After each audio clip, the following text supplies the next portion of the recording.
ஆண்டவர் இந்நாள்ல என்னோடு பேசின வார்த்தை ரோமர் 10 9 என்னவென்றால், கர்த்தராகிய இயேசுவை நீ உன் வாயினாலே அறிக்கையிட்டு தேவன் அவரை மரித்தோரில் இருந்து எழுப்பினார் என்று உன் இருதயத்திலே விசுவாசித்தால் ரட்சிக்கப்படுவாய். முதலாவது வாயினாலே அறிக்கையிட்டு. எனக்கு நேற்றைய தினத்துல ஆண்டவர் பேசின வார்த்தை. ஏன்னா எல்லாரும் சபைக்கு போகும்போது கேட்பாங்க, நீங்க ரட்சிக்கப்பட்டுட்டீங்களா, புதிதா பிறந்தீங்களா அப்படின்னு சொல்லிட்டு. இப்ப மீண்டும் ஏன் ஆண்டவர் எனக்கு இந்த வசனத்தை நினைப்பூட்டுகிறான்னு சொல்லி நான் என்னன்னு ஆராய்ஞ்சு பார்க்கும்போது, நான் வண்டிகிட்டு ஆண்டவர் இடத்துல ஜெபிக்கும் பொழுது, உன் வாயினாலே அறிக்கையிட்டு. எப்படி அறிக்கையிட்டாங்க? தேவன் அவரை மரித்தோரில் இருந்து எழுப்பினார் என்று இருதயத்துல நம்ம விசுவாசம் உள்ளவர்களாய், ஆண்டவர் மரித்தார், மீண்டும் அவர் எழுந்திருந்தார், அவர் வரப்போகிறார், நம்மை அவரோட பரலோகத்திற்கு நம்மை கொண்டு போக போகிறார்.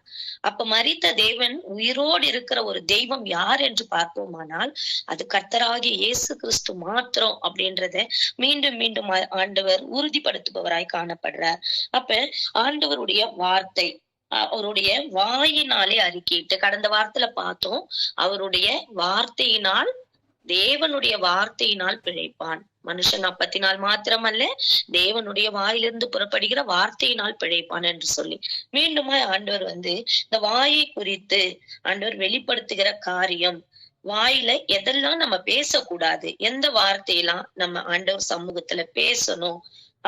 அப்படி பார்ப்போமானால் முதலாவது நம்ம எதையெல்லாம் அறிக்கையிட்டு விட்டுவிட வேண்டும் அப்படின்னு பார்ப்போம். யாக்கோபின் புத்தகம் 3 துதித்தலும் சபித்தலும் ஒரே வாயிலிருந்து புறப்படுகிறதாம். இந்த வாயிலிருந்து 2 விதமான காரியங்கள் புறப்படுகிறது. இப்ப பார்த்தோம், நம்ம ஆராதிக்கிறோம், நம்ம துதிக்கிறோம் ஆண்டவரை. அதே வாயினால ஒரு மனுஷரை நம்ம என்ன பண்ணக்கூடாதுங்களா? சபிக்க கூடாது.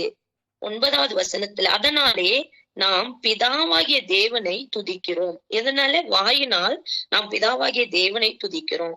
எப்படி நம்ம துதிக்கிறோம்? அவர் நம்மை தேவனுடைய சாயலின்படி உண்டாக்கப்பட்ட மனுஷரா நம்ம காணப்படுறோம். அவருடைய சாயலாய் நம்மளை படைச்சாங்க. அப்ப தேவனை துதிக்கிற வாயினால நம்மளோட மனுஷராக நம்மை படைத்த அந்த தேவனையும் அதே வாயில துதிக்கிறோம். அதே வாயினால அந்த மனுஷன் நீங்க என்ன பண்ணக்கூடாது? சபிக்க கூடாது அப்படின்னு ஆண்டவர் சொல்றாரு. அது மாத்திரமல்ல, இன்னும் கூட வாயை குறித்து மாத்திரம் பார்த்தோமானால், நம்ம அவருடைய சாயலின் நிமித்தமாய் காணப்பட்டு இப்ப மீண்டுமாய் நம்ம இப்படிப்பட்ட காரியங்களை செய்யக்கூடாது என்று கொலோசியர் 3 வசனத்துல கூட இப்படியாய் கொடுக்கப்பட்டிருக்கு. இப்பொழுதோ கோபமும் மூர்க்கமும் பொறாமையும் உங்கள் வாயில் பிறக்கலாகாது. அப்ப வாயிலிருந்து எதெல்லாம் பிறக்கலாகாது? கோபம், மூர்க்கம், பொறாமை, இவை எல்லாம் நம்மளுடைய வாயிலிருந்து பிறக்கலாகாது. அதோட சேர்ந்து தூஷணமும் வம்பு வார்த்தைகளும் ஆகிய இவைகள் எல்லாம் விட்டு நீங்க விலகுங்க அப்படின்னு சொல்றாரு. அப்ப தூஷணமும் இருக்கக்கூடாது, சபித்தலும் இருக்கக்கூடாது, கோபமும் இருக்கக்கூடாது, மூர்க்கமும் இருக்கக்கூடாது, பொறாமையும் இருக்கக்கூடாது அப்படின்னு சொல்லிட்டு ஒருவருக்கொருவர் பொய் சொல்லாதிருங்கள் என்று சொல்றாரு. இப்ப பழைய மனுஷனா இருக்கும் பொழுது நம்ம ஒருவருக்கொருவர் பொய் சொல்லுபவர்களாய் காணப்பட்டிருப்போம். ஆனால் நம்மளுடைய கர்த்தராகிய இயேசு கிறிஸ்துவானவர் நம்மோடு வந்த பிறகு அந்த பழைய மனுஷன் நம்மோடு இல்லாதபடி இந்த காரியங்களை நாம் நீக்கி போட வேண்டும். அதை எபேசியர் 4:29 கெட்ட வார்த்தை ஒன்றும் உங்கள் வாயிலிருந்து புறப்பட வேண்டாம். பக்தி விருத்திக்கு ஏதுவான நல்ல வார்த்தைகள் உண்டானால் அதையே கேட்கிறவர்களுக்கும் பிரயோஜனம் உண்டாகும்படி பேசுங்கள். அப்ப நம்ம வாயிலிருந்து கெட்ட வார்த்தைகள் புறப்படக்கூடாது. அது பக்தி விருத்திக்கு ஏதுவான வார்த்தைகளாய் காணப்பட வேண்டும். 31 அது சகல விதமான கசப்பும் கோபமும் மூர்க்கமும் கூக்குரலும் தூஷணமும் மற்ற எந்த துர்க்குணமும் உங்களை விட்டு நீங்க கடவுது. எதையெல்லாம் நம்ம நீக்கி போடும் பொழுது ஆண்டவராகிய இயேசு கிறிஸ்து கிறிஸ்துவானவர் நம் இருதயத்திற்குள்ளாய் வருவார். அப்ப ஒருவருக்கொருவர் தயவாயும் மன உருக்கமாயும் இருந்து கிறிஸ்துவுக்குள் தேவன் உங்களுக்கு மன்னித்தது போல நீங்களும் ஒருவருக்கொருவர் மன்னியுங்கள். இப்படியாய் சொல்லப்பட்டிருக்கு. இது எதற்காக வேத வசனம் வாயை குறித்து இப்படி சொல்லப்பட்டிருக்கு என்று பார்ப்போமானால், ரட்சிக்கப்படுவதற்கு முன்பாக நம்ம இப்படி இருந்திருக்கலாம். ஆனா ரட்சிக்கப்பட்ட பிறகு மத்தேயு 15ஆம் அதிகாரத்துல 17வது வசனம் 17-20 வரைக்கும் நம்ம பார்க்கலாம். வாய்க்குள்ளே போகிறதெல்லாம் வயிற்றில் சென்று ஆசன வழியாய் கழிந்து போகும் என்பதை நீங்கள் இன்னும் அறியவில்லையா? வாயில புறப்படுகிறவர்கள் இருதயத்திலிருந்து புறப்பட்டு வருமா?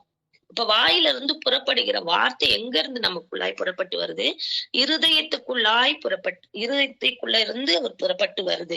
அப்ப நம்ம இருதயம் பரிசுத்தமாக்கப்பட வேண்டுமானால் நம்மளுடைய வாயிலிருந்து வருகிற வார்த்தைகளும் ஜாக்கிரதை உள்ளவைகளாய் இருக்க வேண்டும். எப்படியெனில் இருதயத்திலிருந்து பொல்லாத சிந்தனைகளும், கொலை பாதகங்களும், விபச்சாரங்களும், வேசித்தனங்களும், களவுகளும், பொய் சாட்சிகளும், தூஷணங்களும் புறப்பட்டு வரும். இவைகளே மனுஷனை தீட்டு படுத்தும். நம்ம பார்க்கலாம், உலகத்தார் நிறைய காரியங்களை இது தீட்டு அப்படியெல்லாம் சொல்றாங்க. ஆனா இங்க வேதம் சொல்லுகிறது, நம்மளுடைய வாயிலிருந்து புறப்பட்டு வருகிற வார்த்தை என்ன பண்ணுமா? மனுஷனை தீட்டுப்படுத்துங்களாம். அப்ப தீட்டுப்படுத்துவதற்கான காரியம் நம்மளுடைய இருதயத்தில் தோன்றும் பொழுது அதை நம்ம வாயினால வெளிப்படுத்துபவர்களாய் காணப்படுறோம். ஏன்னா மனுஷன் தேவனுடைய சாயலாய் படைக்கப்பட்டது நிமித்தமாய் அவனுடைய வாயின் மூலம் மனுஷன் தீட்டுப்படாதபடி நல்ல வார்த்தைகள் நம்மளுடைய வாயில் காணப்பட வேண்டும். இப்போ நம்ம பார்த்தோம், தாவீது கூட சொல்றார், எக்காலத்திலும் கர்த்தரை நான் ஸ்தோத்தரிப்பேன். எக்காலத்திலும் சொல்லும் பொழுது அவருக்கு எத்தனையோ உபத்திரவங்கள், அவர் ஒரு ராஜாவாக இருந்தும் கூட அவருக்கு அநேக உபத்திரவங்கள், பாடுகள், துன்பங்கள், அவருடைய இருதயம் மண்ணோடு ஒட்டி கொண்டிருக்கிறதுன்னு சொல்றாரு. அப்ப அந்த இருதயத்துல எந்த அளவுக்கு அவருக்கு வேதனையா இருந்திருக்கும் பாருங்களேன். தன்னுடைய கண்ணீரினால் தன் தலையணை நனைத்தேன் சொல்றாரு. ஆனாலும் தாவீது சொல்றாரு, எக்காலத்திலும் நான் அவரை ஸ்தோத்தரிப்பேன், அவருடைய துதி என் வாயில் இருக்கும்.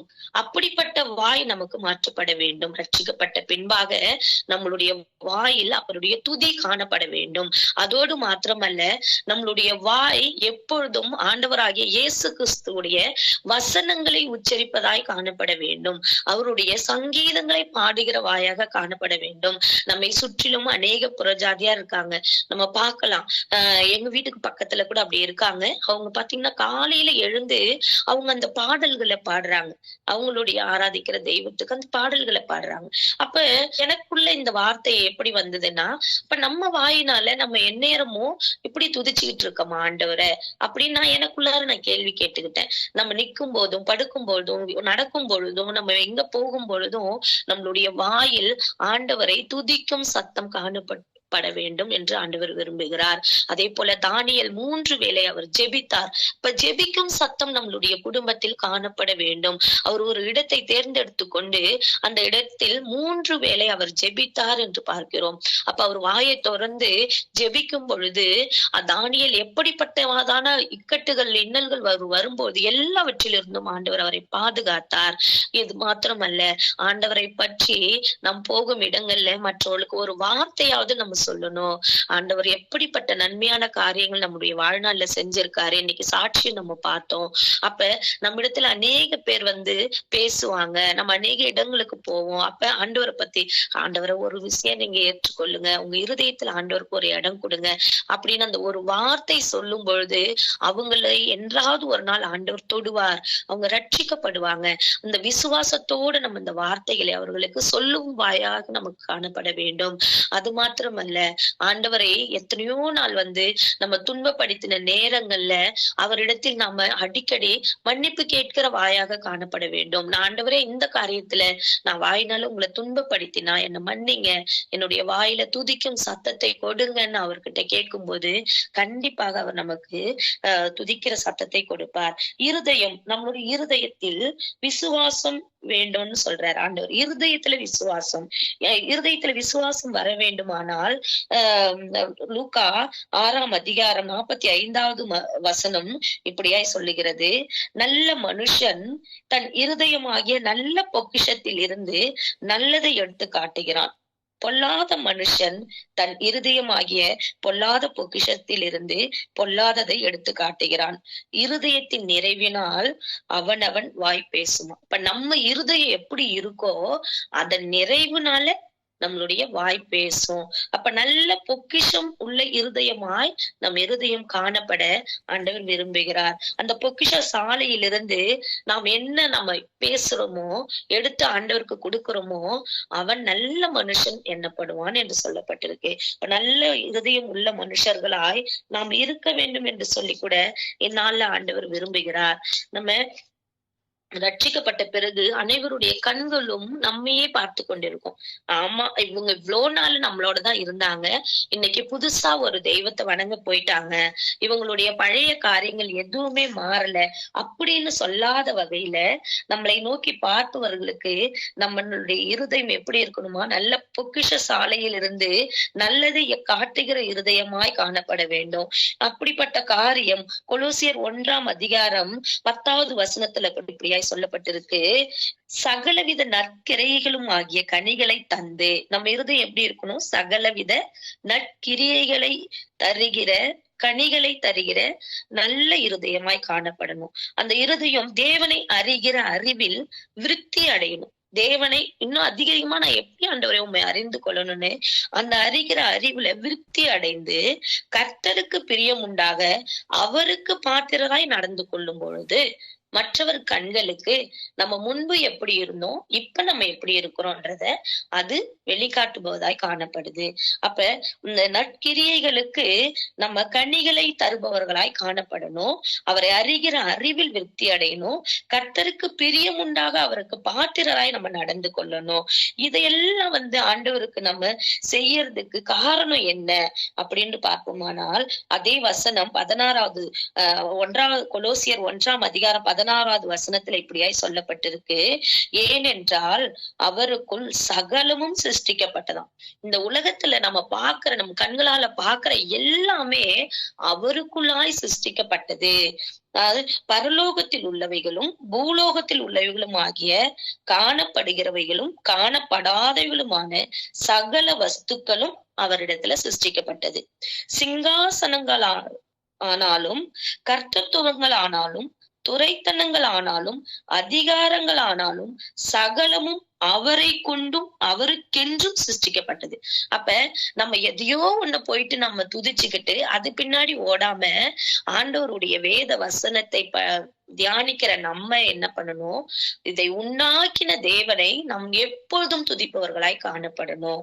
அப்ப சகலமும் அவருக்குள்ளாய் சிருஷ்டிக்கப்பட்டதின் நிமித்தமாய் நாம என்ன பண்றோம், புதுப்பிக்கப்பட்டிருக்கிறோம்.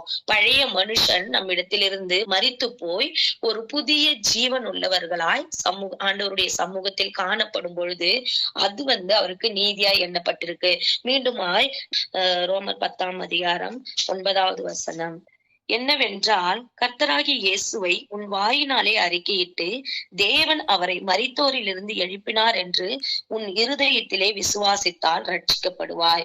அப்ப தேவாதி தேவன் அவருடைய குமாரனாகிய இயேசு கிறிஸ்துவை நமக்காக கொடுத்தார். அவர் இந்த உலகத்தில் மனுஷராய் படைக்கப்பட்டார். அவரை நமக்காக கல்வாரி சிலுவையில் மரித்தார். மீண்டுமாய் அவர் வரப்போகிறார். யாருக்காக வரப்போகிறார்? எனக்காக, உங்களுக்காக அவர் வரப்போகிறார். நான் எனக்காக என்று சொல்லும் பொழுது நீங்கள் எனக்காக உங்களை குறித்து சொல்லுங்களேன் இருதயத்துல. அப்படி வரும் பொழுது அவருடைய ரட்சிப்பை நான் பெற்றுக்கொள்ள வேண்டுமானால் என்னுடைய வாயின் வார்த்தைகள் எப்பொழுதும் அவரை துதிப்பவைகளாக, அவரிடத்தில் மண்டியிட்டு ஜெபிப்பவைகளாக, அவரை அநேகர்களுக்கு ரட்சிப்பை என்னுடைய வாய் காணப்பட வேண்டும். நாள் அவரிடத்துல நம்ம ஒப்பு கொடுப்போம். அப்படி நம்ம செய்யும் பொழுது அவரை விசுவாசிக்கிறவர்கள், அவர்கள் விசுவாசித்தவர்கள் ஒரு பொழுதும் கெட்டு போவதில்லை என்று சொல்லி வேதவசனம் சொல்லுகிறது. இன்னைக்கு அநேக வசனங்கள் கொண்டு வந்தாலும் நமக்கு நேரம் குறைவாக உள்ள காரணத்தினால் இந்த 3 வசனங்களிலும் நீங்க பார்க்கும் பொழுது 9 வார்த்தை உனக்கு சமீபமாய் உன் வாயிலும் உன் இருதயத்திலும் இருக்கிறது என்று சொல்லுகிறது. அப்ப நம்மளுடைய வாயிலே இருக்கணும், நம்மளுடைய இருதயத்திலே இருக்கணும். இது எதற்காக இருக்கணும் அப்படின்னு பார்ப்போமானால், ரோமர் 10ஆம் அதிகாரம் 10வது வசனத்துல நீதி உண்டாக இருதயத்தில் விசுவாசிக்கப்படணும். அப்ப நீதி உண்டாகத்தக்கதாக நம்மளுடைய இருதயத்துல விசுவாசம் இருக்கணும். அப்ப நீதி, அந்த தேவ நீதி நமக்குள்ளாய் இருக்கும் பொழுது ரட்சிப்பு உண்டாக நம்ம வாயினால் அறிக்கை பண்ணப்படும். அப்ப ரட்சிப்புக்கான அறிக்கையும் நம்மளுடைய வாயினால் பண்ணப்படும். இததான் ஆண்டவர் விரும்புறாரு. நீதி உண்டாக இருதயத்தில் ரட்சிக்கப்படணும், ரட்சிப்பு உண்டாக வாயினால் அறிக்கை பண்ணப்படணும். என்னால அறிக்கை பண்ண வேண்டிய காரியங்களை விட்டு விலகி நம்ம ஆண்டவருக்கு நீதி உண்டாகும்படியாக நம்மளுடைய வாழ்நாளில் ஆண்டவருடைய வசனத்தின் மூலமாக, அவருடைய வாழ்க்கை பாதையின் மூலமாக, அவருடைய பாடுகளின் மூலமாக அவர் நம்மை ரட்சித்தது கொண்ட விதத்தை மற்றவர்களுக்கு கூறி நாமும் இந்த ரட்சிப்பை பெற்றுக்கொண்டு மற்றவர்களுக்கும் இந்த ரட்சிப்பை குறித்து நாம் சொல்லுபவர்களாய் இருக்கும் பொழுது இந்த விசுவாசத்திற்குரிய வார்த்தைகள் நம்மளுடைய இருதயத்தில் ஒவ்வொரு நாளும் கிரியை செய்யும். ஆண்டவர் தாமே இந்த வார்த்தைகளை ஆசீர்வதித்து கொடுப்பாராக. ஆமேன்.